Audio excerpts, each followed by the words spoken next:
إن الحمد لله نحمده ونستعينه ونستغفره ونعوذ بالله من شرور أنفسنا وسيئات أعمالنا.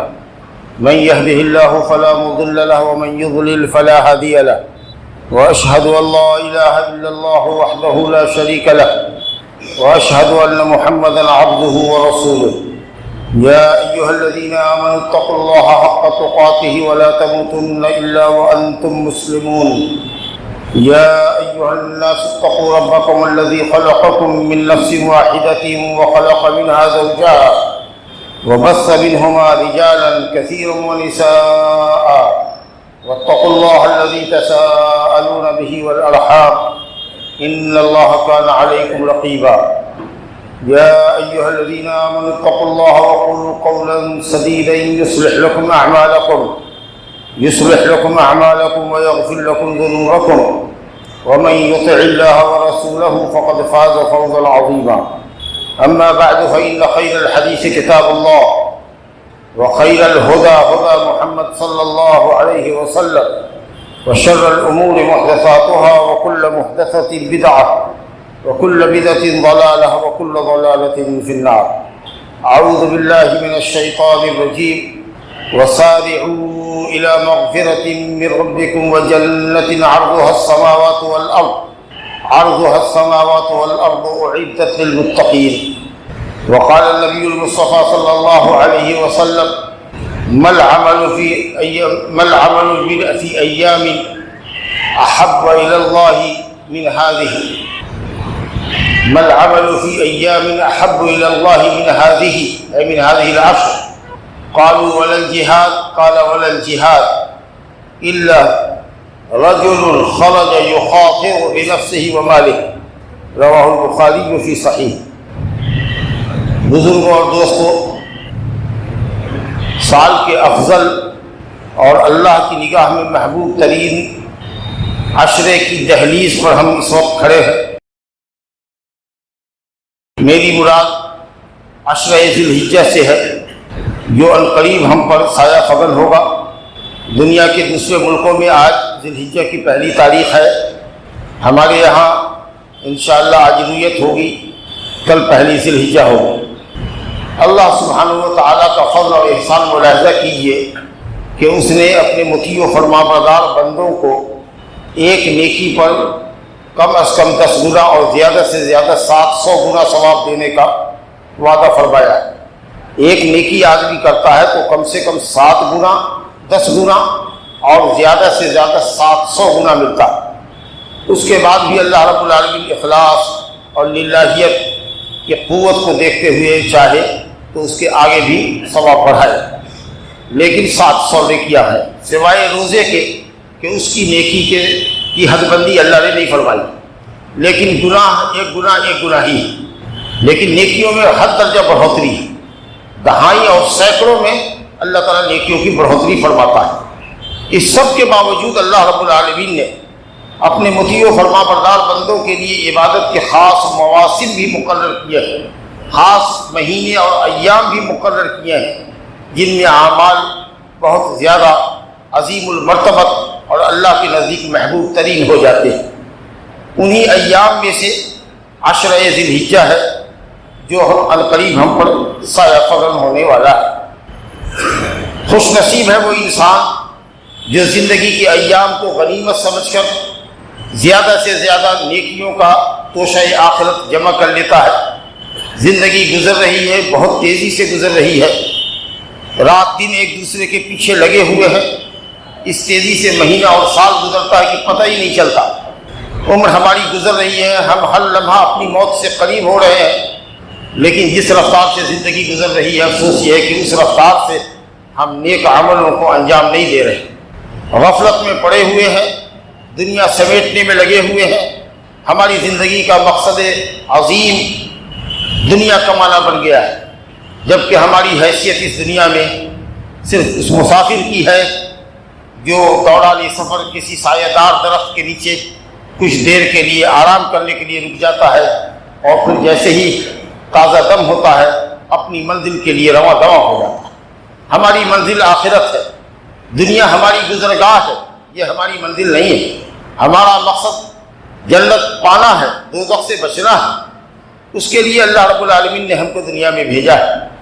اس لیے میرے بھائیوں، زندگی کے اوقات کو، عمر کی ملی ہوئی فرصت کو، جو لمحات میسر ہیں ان کو غنیمت سمجھ کر زیادہ سے زیادہ نیکیوں کے کام میں استعمال کرو۔ آج صحت ہے، ممکن ہے کل صحت نہ رہے، آج فراغ ہے کل مشغولیت ہو جائے، آج مال ہے کل اللہ نہ کرے مفلسی ہو جائے۔ اسی لیے صحت کو، وقت کو، مال کو، جوان ہو تو اپنی جوانی کو غنیمت سمجھو۔ نہ جانے کب ان نعمتوں سے ہم اور آپ تم محروم کر دیے جاؤ۔ اس لیے یہ جو ایام ملے ہیں، ہم خوش نصیب ہیں کہ پھر ایک مرتبہ ہم ذی الحجہ کے مبارک ایام کا استقبال کر رہے ہیں۔ سچی توبہ کرو اللہ تعالیٰ سے اپنی کوتاہیوں کے لیے، اپنے گناہوں کے لیے، اور چاک چوبند ہو جاؤ، کیونکہ جو عشرہ آ رہا ہے، عشرہ ذی الحجہ، اللہ رب العالمین کے نزدیک سال کے تمام دنوں میں وہ سب سے افضل عشرہ۔ اس عشرے کا ہر دن سال کے ہر دن سے افضل، ہر دن سال کے ہر دن سے افضل۔ یہ میں نہیں کہہ رہا، نبی کریم صلی اللہ علیہ وسلم نے فرمایا من العمل فی ایام احب الی اللہ من هذه العشر، کسی دن کا کوئی بھی عمل اللہ کو اتنا محبوب نہیں ہے جتنا کہ عشرہ ذی الحجہ میں کیا جانے والا عمل اس کو محبوب۔ عشرہ ذی الحجہ میں پڑھی جانے والی نمازیں غیر عشرہ ذی الحجہ کی پڑھی نمازوں سے افضل۔ ان ایام میں کیے جانے والے صدقات سال کے تمام دنوں کے صدقے سے افضل، اور ان ایام میں رکھے جانے والے روزے سال کے تمام نفلی روزوں سے بہتر ہیں۔ نفلی کی قید اسی لیے لگا دیا کہ رمضان المبارک فرض روزوں کا مہینہ ہے، تو فرض عبادت نفل عبادت سے بڑھ کر ہے، اس لیے رمضان کے روزوں کو چھوڑ دیجئے تو نفلی روزوں میں جو ان ایام میں روزے رکھے جاتے ہیں وہ تمام دنوں کے روزوں سے افضل۔ قرآن مجید کی تلاوت ہو، ذکر و اذکار ہو، علم کی مجلس ہو، ماں باپ کی خدمت ہو، امر بالمعروف نہی عن المنکر ہو، بھلائی کا کوئی سا بھی کام ہو، ان ایام میں جو کام آپ انجام دیتے ہیں وہ دوسرے ایام کے عملوں کے مقابلے میں اللہ کے نزدیک افضل اور محبوب ترین ہے۔ حتیٰ کہ ان ایام کی نفلی عبادتیں بھی دوسرے دنوں کے جہاد فی سبیل اللہ سے، جو بڑا عظیم عمل ہے، اسلام کی نشر و اشاعت کا ذریعہ ہے، اور آدمی جنگ میں اور جہاد میں اپنی جان کو ہتھیلی پر لے کر جاتا ہے، اور اگر مشرک کے ہاتھوں قتل کیا جاتا ہے تو جام شہادت نوش کرتا ہے۔ اس عظیم عمل کے مقابلے میں بھی آپ کے ان ایام کی نفلی عبادتیں جہاد فی سبیل اللہ سے بھی بڑھ کر ہیں۔ تو نفلی عبادتیں اگرچہ مفضول ہیں، فضیلت میں کمتر ہیں جہاد کے مقابلے میں، لیکن چونکہ یہ بابرکت ایام میں انجام دی جا رہی ہیں، اس لیے دوسرے دنوں کے افضل عمل سے بھی بڑھ کر ہو۔ عمل کے اندر جو بڑھوتری ہوتی ہے، چاہے کمیت میں ہو یا کیفیت میں ہو، یہ وقت کی وجہ سے اور جگہ کی وجہ سے ہوتی ہے۔ مکہ معظمہ میں ایک وقت کی نماز آدمی پڑھتا ہے تو 1,00,000 نماز غیر مکہ میں پڑھنے کے برابر، اور مسجد نبی صلی اللہ علیہ وسلم میں نماز پڑھتا ہے تو 1,000 نماز سے وہ نماز افضل ہوتی ہے۔ گویا کہ مدینہ کی مسجد نبوی کے مقابلے میں 100 گنا ثواب زیادہ ہے حرم مکی میں نماز پڑھنے کا، اور مکہ اور مدینہ کو چھوڑ دیجئے تو دنیا کی تمام مساجد کے مقابلے میں مکے کی نماز 1,00,000 گنا بہتر۔ یہ جو فضیلت ہے یہ جگہ کی وجہ سے، اور ان دنوں میں جو نفلی عبادتیں بقیہ دنوں کے جہاد فی سبیل اللہ سے بہتر ہے وہ اوقات کی وجہ سے۔ تو عمل کے اندر فضیلت یا تو جگہ کی وجہ سے بڑھتی ہے یا وقت کے اعتبار سے بڑھتی ہے۔ ماشاءاللہ مبارک ایام ہمیں آپ کو ملے، اور یہ اس لیے ہے کہ اس میں تمام تر عبادتیں پائی جا رہی ہیں، تمام امہات العبادات، بنیادی جو فرائض ہے الحمدللہ ان ایام میں موجود ہے۔ نماز تو ہم لوگ یومیہ 5 وقت پڑھتے ہی ہیں، فرض نماز تو کل بھی تھی، آج بھی ہے، کل بھی رہے گی، وہ تو ہمیشہ ہے۔ صدقہ اور زکوٰۃ کا کوئی خاص موسم نہیں ہے، ہمیشہ آپ صدقہ زکوٰۃ خیرات کر سکتے ہیں۔ اسی طریقے سے نفلی روزے کا بھی کوئی خاص موسم نہیں ہے، تو نفلی روزہ بھی ہے اس کے اندر۔ اور رہ گئی ایک خاص عبادت اسلام کے فرائض میں سے ایک اہم فریضہ حج، وہ انہی 10 ایام کے اندر ادا ہوتا ہے۔ اس لیے یہ حج کا بھی مہینہ ہے، ذی الحجہ کہتے ہیں اس کو، حج کا مہینہ اور حرمت والا مہینہ بھی ماشاءاللہ۔ ذی قعدہ، ذی الحجہ، محرم، یہ 3 مہینے لگاتار حرمت والے مہینے بھی ہیں اور حج کے مہینے بھی ہیں، تو دو فضیلتیں اکٹھا ہیں، اس لیے اعمال اس میں بہت زیادہ۔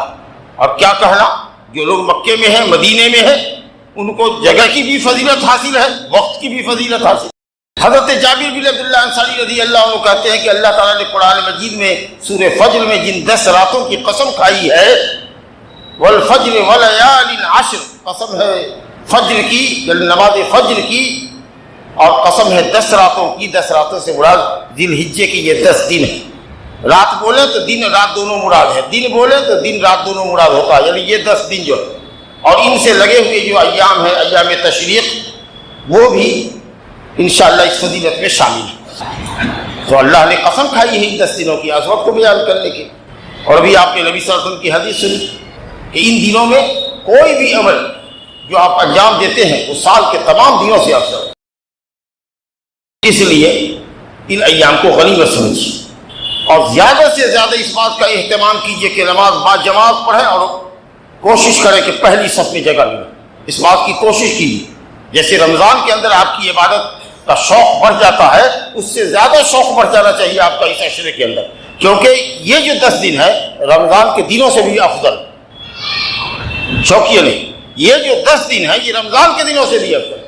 البتہ ہاں، رمضان کے آخری عشرے میں جو شب قدر ہے وہ اس 10 عشرے کی راتوں سے افضل ہے، کیونکہ وہ 1000 مہینے کی عبادت سے بہتر ہے۔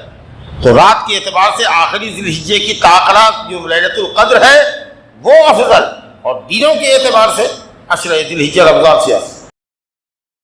اسے نمازوں کا خوب اہتمام کیجیے، سنن و نوافل کا اہتمام کیجیے، قرآن کی تلاوت کیجیے، صدقہ خیرات چلتے پھرتے کیجیے، والدین کی خدمت کیجیے، پڑوسیوں کے ساتھ حسن سلوک کیجیے، لوگوں کو بھلی باتوں کا حکم کیجیے، برائی سے لوگوں کو روکیے ٹوکیے، نیکی کا کوئی دروازہ نہ ہو جس کو آپ نہ کھٹکھٹائیں۔ اللہ کی توفیق سے جتنا ہی کچھ ہو سکے ہر طرح کی نیکی کیجیے، جو بھی آپ کر سکتے ہیں، کمی مت کیجیے۔ اللہ تعالی ہم سب کو حسن عمل کی زیادہ سے زیادہ توفیق عطا فرمائے۔ بزرگوں، دوستوں، ان 10 دنوں کے اندر میں جو کچھ اعمال ادا کیے جاتے ہیں بطور خاص، میں ان میں سے چند عملوں کا آپ کے سامنے ذکر کرتا ہوں۔ پہلی جو چیز ہے وہ یہ کہ انہی 10 ایام کے اندر حجاج بیت اللہ حج ادا کرتے ہیں۔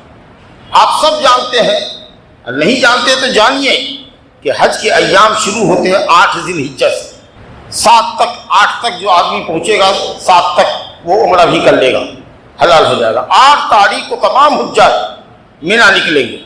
ظہر کی نماز مینا میں پڑھنا افضل ہے، نبی صلی اللہ علیہ وسلم نے ظہر کی نماز حجۃ الوداع میں مینا میں پڑھی۔ یہ الگ بات ہے کہ حجاج کو آج کل معلم سب تعلیمات کے اعتبار سے راتوں رات ہی لے جائے گا، لے گیا۔ کتنے لوگ نے فون کیا کہ آج پہلی ذی الحجہ ہے، ہم مینا میں ہے، صبح 7 بجے 8 بجے فون کر کے مسائل پوچھ رہا ہے، رات ہی لے جاتا ہے، حالانکہ سنت یہ ہے کہ دن میں لے جاؤ، ظہر پڑھنا ہے وہاں۔ بہرحال 8 تاریخ سے شروع ہوتا ہے حج کا آپریشن، حج کا عمل شروع ہوتا ہے، جو 12 ذی الحجہ پر یا زیادہ سے زیادہ 13 ذی الحجہ پر ختم ہوتا ہے۔ سارے کام ہو جاتے ہیں 10 تک۔ 11 12 کو صرف کنکریاں لگانی رہ جاتی ہے جو واجب ہے، کہ اگر آدمی اس کو جان بوجھ کے چھوڑ کے واپس آ جائے تو اس کو دم دینا پڑے گا۔ جو مکے میں ذبح ہوگی ایک بکری، وہاں کے فقراء اور مساکین پہ تقسیم ہوگی۔ 8 تاریخ کو حجاج آج مینا کے اندر ہے، کل صبح سورج نکلنے کے بعد چلے جائیں گے عرفات، جس کو نبی صلی اللہ علیہ وسلم فرمایا الحج عرفہ، عرفہ ہی میں ٹھہرنے کا نام حج ہے۔ اگر کسی کا وقوف عرفہ فوت ہو گیا تو حج فوت ہو گیا۔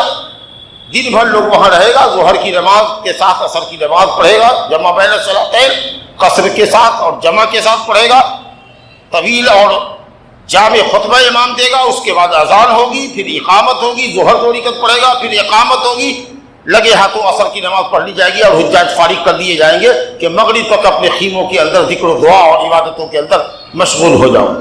اور پھر سورج ڈوبنے کے بعد بغیر مغرب کی نماز پڑھے ہوئے عرفات سے چلیں گے مزدلفہ، جو عرفات اور مینا کے درمیان میں ہے، وہاں پہنچیں گے عشاء کے وقت میں، اور وہاں اذان دے کر پہلے مغرب پڑھیں گے، اس کے بعد عشاء پڑھیں گے، وتر پڑھ کے سو جائیں گے۔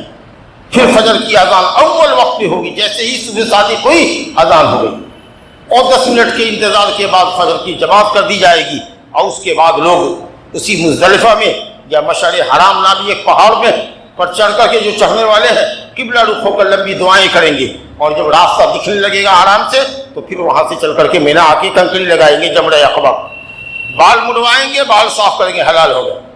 اب وہ احرام کی چادر ختم ہو گئی، سلے ہوئے کپڑے پہنو، نہاؤ دھو، خوشبو لگاؤ، کھاؤ پیو، اب صرف کعبہ کا طواف رہ گیا، طواف افاضہ، طواف زیارت۔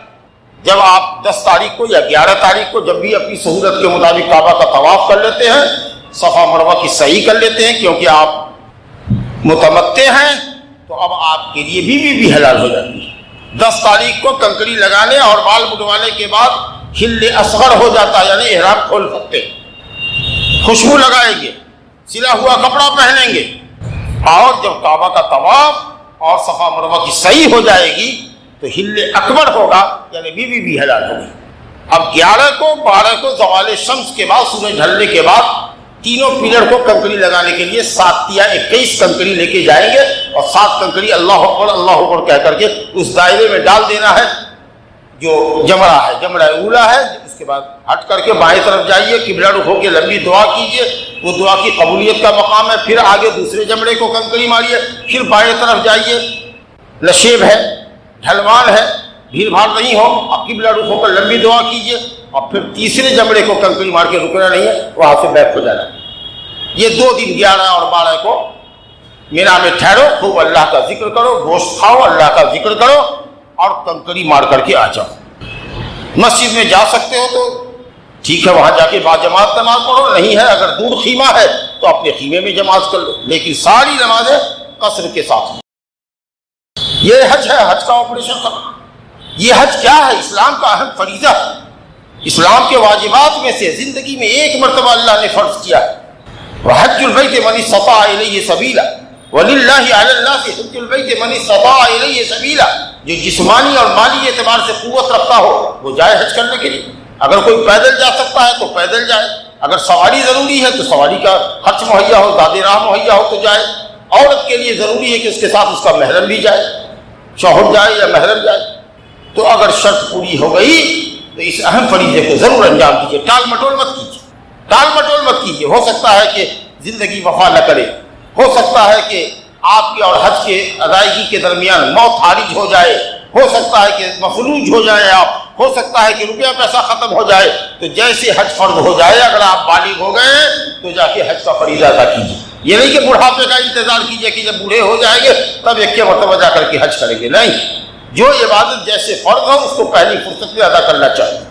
جیسے ہی رکاوٹیں ختم ہوئی، فتح مکہ 8 ہوا، 8 ہجری میں، 90 سال نبی صلی اللہ علیہ وسلم نے حضرت ابوبکر کی سرکردگی میں قافلہ بھیجا حج کا، اور اعلان کروایا پیچھے سے کہ جا کے اعلان کرو کہ مکے میں کوئی مشرک اگلے سال سے نہیں آئے گا، اور یہ بھی اعلان کر دو کہ مکے میں کوئی ننگا طواف نہیں کرے گا، لا حول ولا قوت الا باللہ۔ ننگے طواف کرتے، مادرزاد ننگے ہوتے، عورتیں تک ننگی ہو جاتی تھی، اوپر کا جسم ننگا ہے اور نیچے جو ہے صرف جانگیاں پہنتی تھی، وہ بھی جالی دار، لا حول ولا قوت الا باللہ۔ یا قریشی جو اپنے آپ کو مکے کا پروہت سمجھتے تھے، کعبہ کے لیے مہمان تھے، وہ اگر کسی مرد کو اپنا کپڑا دے دے، ان کی عورتیں کسی عورت کو اپنا کپڑا دے دے تو وہ کپڑے میں طواف کر سکتا تھا، ادروائز ننگا ہونا۔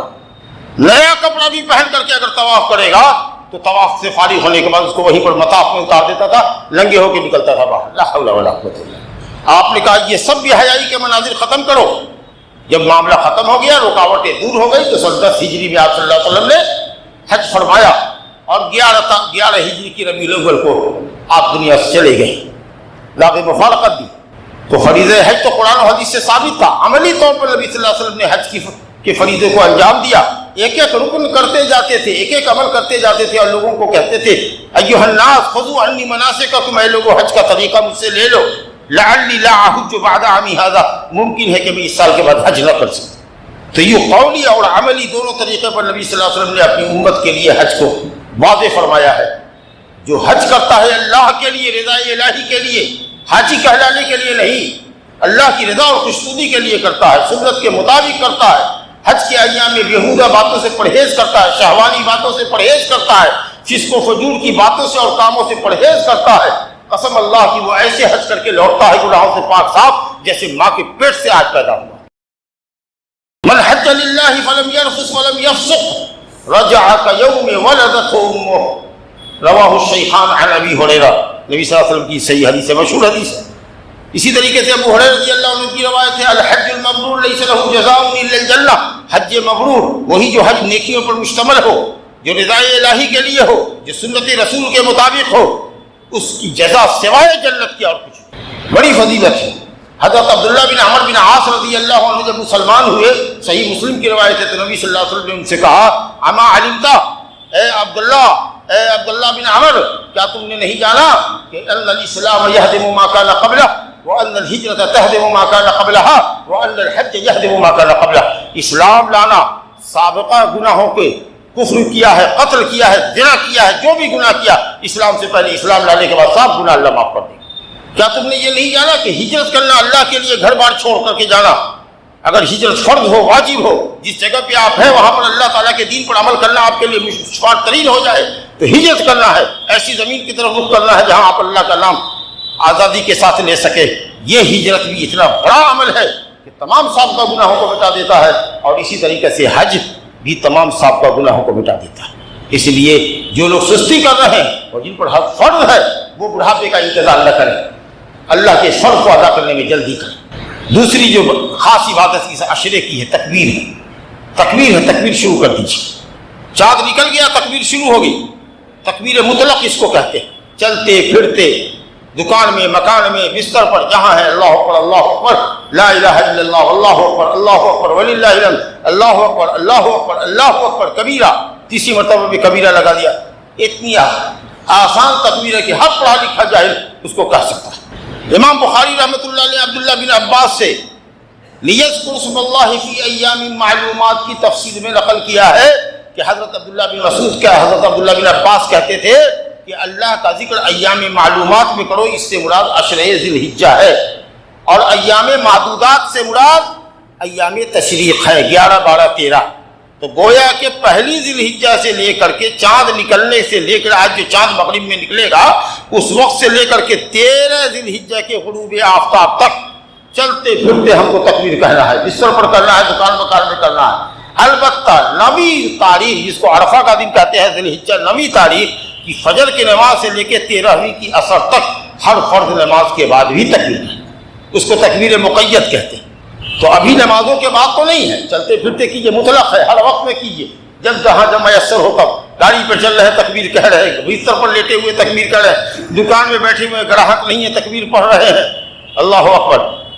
امام بخاری نے لکھا ہے کہ حضرت عبداللہ بن عمر اور حضرت ابو ہریرہ رضی اللہ عنہ ذی الحجہ کے چاند نکلنے کے بعد بازار میں نکلتے تھے تو جو کبیران تکبیر کہتے تھے، اور بازار والے ان کی تکبیروں کو سن کر وہ لوگ بھی تکبیر کہنا شروع کر دیتے تھے. کہاں ہمارے یہاں تکبیر ہے؟ اللہ علیہ صلی کا آواز نہیں ہے. کفر کے نعرے بلند ہو رہے ہیں، لیکن اللہ کی کبریائی بڑائی اور توحید کے کلمات ہم لوگ بیان کرنے میں، اب بولنے میں شرم محسوس کرتے ہیں. گھر کی عورتوں کو کہیے کہ تم لوگ بھی تکبیر کثرت سے پڑھو، اس عشرے کی خاص عبادت ہے. مسند احمد کی روایت ہے، عبداللہ بن عمر ہی سے روایت ہے کہ تمام ایام میں سب سے افضل ایام یہ 10 دن ہیں، فاکثروا فیہن من التسبیح والتہلیل والتکبیر. کثرت سے ان ایام میں سبحان اللہ، الحمدللہ، اللہ اکبر، لا الہ الا اللہ پڑھو. جس کو قرآن پڑھنا آتا ہے وہ قرآن پڑھے، جس کو نہیں آتا ہے وہ تکبیر پڑھے. دعا کیا کرو ان ایام میں، انشاءاللہ تعالیٰ دعا بھی قبول ہوگی. اسی طریقے سے بزرگوں دوستوں، ان ایام میں روزے کی بھی بڑی فضیلت ہے. ایک روزے کی فضیلت تو معلوم ہی ہے. ابو قتادہ انصاری ربعی ابن الحارث رضی اللہ عنہ کی حدیث ہے، لمبی حدیث مسلم کے اندر، جس کے اندر ہے کہ صوم عرفہ انی احتسب علی اللہ ان یکفر السنۃ التي قبلها والسنۃ التي بعدها. نبی صلی اللہ علیہ وسلم نے فرمایا کہ میں اللہ سے ثواب کی امید رکھتا ہوں کہ 9ویں تاریخ کا ایک روزہ 1 سال گزشتہ اور 1 سال آئندہ کے گناہ کا کفارہ ہوگا. لیکن کیا بقیہ دنوں میں 1 سے لے کر 8 تاریخ تک بھی نبی صلی اللہ علیہ وسلم نے روزہ رکھا ہے؟ تو دونوں طرح کی حدیث ہے. مسلم شریف میں اما عائشہ رضی اللہ عنہ کہتی ہے کہ ما رأیت رسول اللہ صلی اللہ علیہ وسلم صائما قط فی العشر، میں نے نبی صلی اللہ علیہ وسلم کو کبھی نہیں دیکھا کہ عشرہ ذی الحجہ کے کل ایام کا روزہ رکھا ہو. کل ایام اس لیے کہہ رہے کہ عرفہ کا روزہ تو آپ سے ثابت ہے، وہ 1 سے لے کر 8 تک نہیں رکھتے تھے. جبکہ ابو داؤد میں روایت ہے ام المومنین حفصہ سے کہ نبی صلی اللہ علیہ وسلم 9 دن تک کا روزہ رکھتے تھے، جس کی سند میں اہل علم کلام کیا ہے. چلیے مان لیجئے کہ نبی صلی اللہ علیہ وسلم نے نہیں رکھا 8 دن کا روزہ، صرف عرفہ کا رکھا، تو بھی ہمارے پاس قولی حدیث ہے، نبی صلی اللہ علیہ وسلم کا یہ فرمان موجود ہے کہ عشرہ ذی الحجہ میں کیے جانے والے اعمال تمام دنوں کے اعمال سے افضل ہے۔ تو کیا عمل صالح کے اندر روزہ نہیں ہے؟ تو معلوم ہوا یہ عمومی اور قولی روایت ثابت کر رہی ہے کہ اگرچہ نبی صلی اللہ علیہ وسلم نے نہیں رکھا، لیکن اگر آپ 1 تاریخ سے لے کر 9 تاریخ تک روزہ رکھتے ہیں تو الحمدللہ نفلی عبادتوں میں اہم ترین عبادت آپ کر رہے ہیں۔ جو لوگ کہتے ہیں کہ نبی صلی اللہ علیہ وسلم سے چونکہ ثابت نہیں ہے اس لیے بدعت ہے، وہ انتہائی غلطی پڑے، کیونکہ ان کے ہمارے ساتھ قولی روایت موجود ہے کہ عمل صالح میں تمام ایام سے افضل ہے، عمل صالح کے اندر روزہ ہے، بلکہ وہ تو ایسی عبادت ہے کہ اللہ نے اس کا ثواب ہی متعین نہیں کیا تھا، ہم پر چھوڑ دو نا، ہم کتنا دیں گے؟ یقیناً وہ 700 سے زیادہ ہی نہ ہوگا، اگر 700 تک ہی ہوتا تو اس کا بھی ثواب اللہ متعین کر دیتا، لیکن کہا کہ اس کے ثواب کو متعین نہ کرواؤ، ہم پر چھوڑ دو۔ انعام تو انعام دینے والے کے حساب سے نہ ہوتا ہے۔ آپ کے گاؤں کا کوئی چودھری مالدار ہے محلے والا، وہ کسی کو کیا دے گا؟ اگر انعام دے گا تو 1000 5000 دے گا، 10,000 دے گا، لیکن پرائم منسٹر اگر کسی کو انعام دیتا ہے تو وہ سوچے گا کہ جب تک 1 لاکھ نہ دے اس سے نیچے کیا دیں گے، ہماری توہین ہے۔ اور سعودی عرب کا کنگ شاہ سلمان حفظہ اللہ اور MBS دے اگر محمد بن سلمان حفظہ اللہ کرتے تو وہ 10 لاکھ 1 کروڑ سے کم دینے میں اپنی ہی جو محسوس کرے گا کہ ہمارے جیسا بادشاہ 1 کروڑ سے کم کیا دے گا۔ اور جو بادشاہوں کا بادشاہ ہے اگر وہ کہا کہ ہم پر چھوڑ دو کہ ہم کیا دیں گے، تو آپ اندازہ نہیں کر سکتے کہ وہ کیا دے گا۔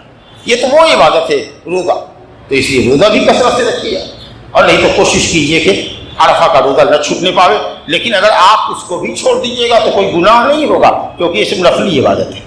لیکن یاد رکھیے قیامت کا ایک نام یوم التغابن بھی ہے، آدمی اپنے کو ٹھگا ٹھگا محسوس کرے گا قیامت کے دن، نیکی کرنے والا کہے گا کاش کچھ نیکی اور کر کے آئے ہوتے، اس دن تمنا کرے گا۔ اب گنہگار تو تمنا کرے گا ہی کہ پوری زندگی ہم نے کھیلنے کودنے میں اور گناہ میں صرف کر دی، بہت دھوکے میں ہم پڑ گئے، لیکن نیکوکار بھی افسوس کرے گا کہ کاش کچھ نیکی اور کر کے آئے۔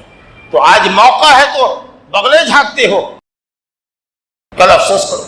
اس لیے نیکیوں کے تمام دروازے کو کھٹکھٹا دو اور ہر طرح کی نیکی اس عشرے کے اندر بجا لائیے۔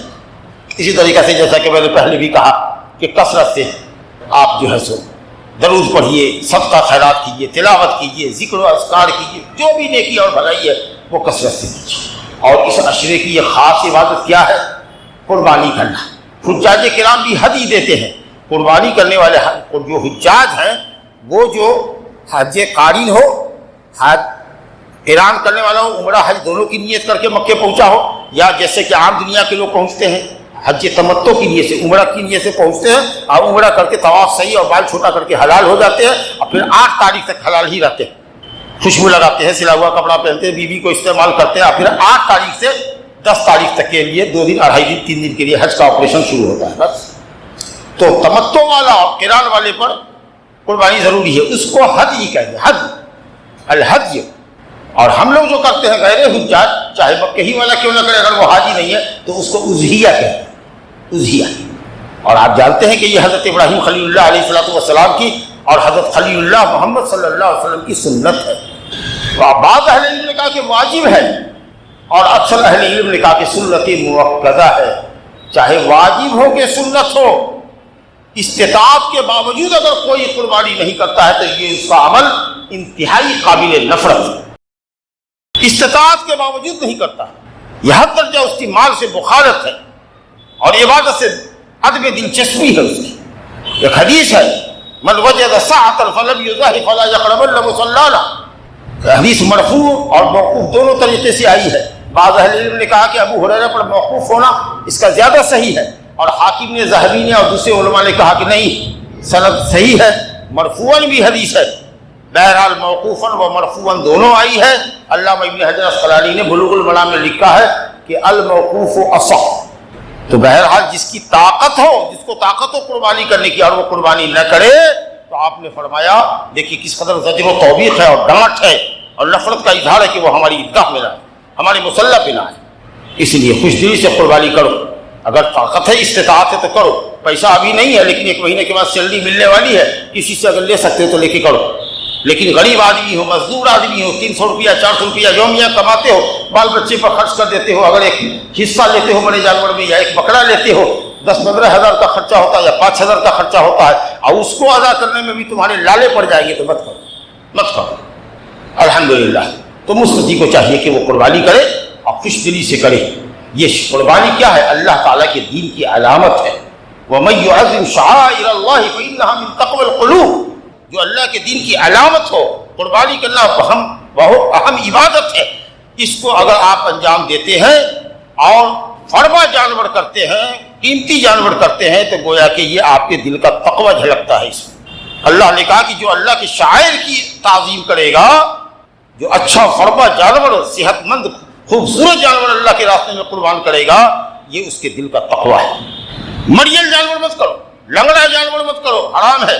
ایک چشم کالا جانور مت کرو، اتنا دبلا مت کرو کہ اس کی ہڈیوں میں گودا نہ ہو، اس کی ہڈیوں پر گوشت نہ ہو، ہڈی اوپر نظر آ رہی، اتنا دبلا، اتنا ایک پاؤں کا سیدھے لنگڑا ہے، ایک آنکھ نہیں ہے اس کے پاس، بیمار ہے، چھیلا لگا ہوا ہے، پورا بدن کھجلی زدہ ہے، اس طرح کے جانور کو مت۔ اور اس کے علاوہ کان بھی دیکھ لو، آنکھ بھی دیکھ لو، سینگ بھی دیکھ لو تو اور اچھا ہے۔ اللہ رب العالمین نے اپنے نبی سے مطالبہ کیا ہے کہ ہم نے آپ کو حوض کوثر دیا ہے، انا اعطیناک الکوثر، ہم نے کوثر دیا ہے، یا آپ کو خیر کثیر سے نوازا ہے، آپ کے مقام کو دنیا آخرت میں بہت بلند کیا ہے۔ آپ اللہ تعالیٰ کی اس عظیم نعمت کا شکریہ نماز کے ذریعے اور قربانی کے ذریعے ادا کیجیے۔ اللہ، نبی صلی اللہ علیہ وسلم نماز پڑھنے میں بھی سب سے آگے اور قربانی میں بھی سب سے آگے تھے۔ سید کی روایت ہے کہ نبی صلی اللہ علیہ وسلم مدینہ میں 10 سال ٹھہرے اور 10 سال آپ نے قربانی کی۔ آپ 2 میڈھے چت کپڑے جو سفید ہوتا، اس میں بالوں میں سیاہ بال بھی ہوتے، سفید اور سیاہ بال ملے ہوئے ہوتے، سینگوں والے ہوتے، املہین اقرنین، سینگوں والے، سینگ کیا خوبصورتی ہے جانور کی، اور سفید بالوں میں کالے بال بھی ملے ہوتے، اور بعض روایت میں سمینین، سین سے موٹے تازے ہوتے، اور ابو عوانہ میں ہے سمینین سا سے تاسا قیمتی ہوتے، قیمتی بکروں کی قربانی کرتے۔ ایک قربانی میں کہتے اللہ محمد کی طرف سے، آل محمد کی طرف سے، تمام بیوی بچے اس میں آ گئے، زندہ مردہ سب آ گئے، اور ایک میں کہتے اللہ محمد کی طرف سے اور محمد کی امت کی طرف سے جس نے قربانی نہ کی ہو، لاکھوں کروڑوں آ گئے۔ تو اس لیے اموات کو اگر ثواب میں شامل کرنا چاہتے ہیں تو آپ شامل کر لیجئے، زندہ اپنے ساتھ مردے کو بھی شامل۔ اور جس سال آپ نے حجۃ الوداع کیا سن 10 ہجری میں، تو اس سال تو 100 اونٹ کی قربانی آپ نے دی، نہر جس کو کہتے ہیں، 100 اونٹ، 63 اونٹ آپ نے اپنے دستے مبارک سے نہر کیا۔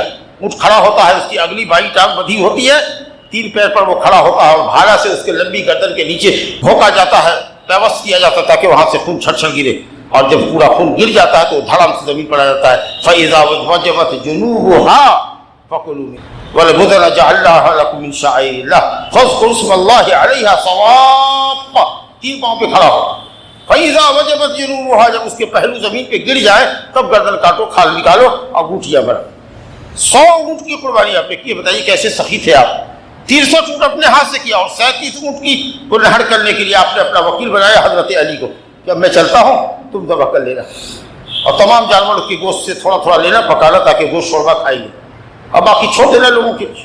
میرے بھائیوں بزرگوں دوستوں، اب آپ میں سے جس شخص کا بھی ارادہ قربانی کرنے کا ہے، 2 بکرا آپ نے لیا ہے، ایک اپنی طرف سے کیجیے گا، ایک بیوی کی طرف سے کیجیے گا مثال کے طور پر، تو آپ بھی اس بات کے پابند ہیں، آپ کی بیوی بھی پابند ہے کہ ذی الحجہ کا چاند نکلنے کے بعد کوئی بال نہیں لینا ہے، سر کا بال ہو، مچھ کا بال ہو، داڑھی کا بال تو کہیں گے نہیں لینے کے لیے، لیکن جا رہے ہیں لوگ خد و خال بنا رہے ہیں، کیاڑی داڑھی کی بنا رہے ہیں، کتروا رہے ہیں داڑھی کو 10 دن کے لیے، جی 10 دن میں اگر کوئی کلین شیور ہے تو چھوڑ دے گا، 10 دن کے بعد چھٹی نکل جائے گی، اب اس کو چھوڑ دینا چاہیے، تو قربانی کرے گا جانور کے حلق پر چھری چلا دے گا، حجمہ کی دکان میں جا کر کے جو ہے اپنے گال پر بھی اس طرح چلا دے گا۔ سوچئے جو داڑھی کے واجب ہو، جو داڑھی کے واجب، ارے 10 دن کی کھجلاہٹ کے بعد تو آپ کو عادت ہونے جانی چاہیے کہ داڑھی چھوڑ، داڑھی چھوڑ، تو مونچھ کا بال نہیں لے سکتے، سر کا بال نہیں لے سکتے، بغل کا بال نہیں لے سکتے، زیر ناف نہیں لے سکتے، ناخن نہیں لے سکتے، کوئی چمڑا نکلا ہوا ہے اس کو کاٹ نہیں سکتے، ایڑی وغیرہ میں جو پھٹی نکلی رہتی ہے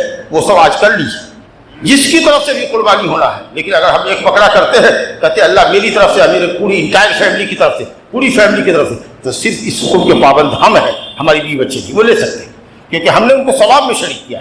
لیکن اگر بیوی کے نام سے الگ کرتے ہیں، بیٹے کے نام سے الگ کرتے ہیں، بہو اپنے نام سے الگ ایک پھاٹ لیتی ہے، تو سب کو اس قانون کا پابند ہونا پڑے گا۔ اذا رأيتم هلال ذي الحجة وأراد أحدكم أن يضحي فلا يأخذن من أظفاره ولا من شعره، یا فلا يأخذن من شعره وبشرته شيئا۔